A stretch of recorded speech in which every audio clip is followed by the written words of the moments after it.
Thank you. My name is Marjorie Esmond. I'm the Executive Director of the ACLU of Louisiana. And I want to talk about the practical consequences of passing this bill to the state of Louisiana. But first I want to direct a question, if I might, to Representative Wilmot as a follow-up to some conversation earlier about succession law in Louisiana, because I think it would be worth investigating the extent to which this definition of personhood might confer inheritance rights on test tube embryos. And imagine, if you will, a scenario in which a child born as a result of an IVF procedure would have to share their inheritance with the dozens of embryos that have never been implanted. That's a question that I think needs to be seriously considered as you tinker with the definition of personhood. But mostly I want to talk about the consequences of passing what is clearly intended to be a very hostile and very aggressive statement against the law of this country.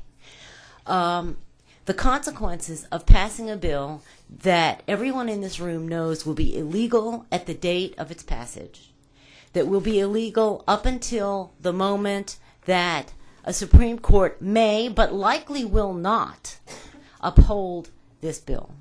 A Supreme Court that may, but likely will not, reverse decades of jurisprudence on Roe v. Wade. Up until that time, this bill will consume millions of dollars of Louisiana's money. And if this legal challenge fails, and if this bill is struck down, the state of Louisiana will be faced not only with its own legal costs, which could run into the millions for a challenge like this, but also paying the costs of the attorneys for the plaintiff, because that's how civil rights litigation works.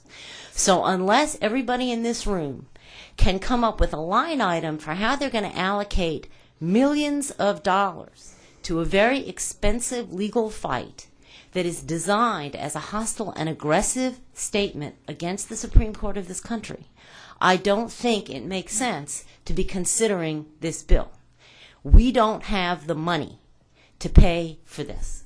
We need to be spending our money on the health care that we can't fund as it is to protect the safety of the people in this state, and not on expensive legal fights that are almost certain to lose. Thank you. Right.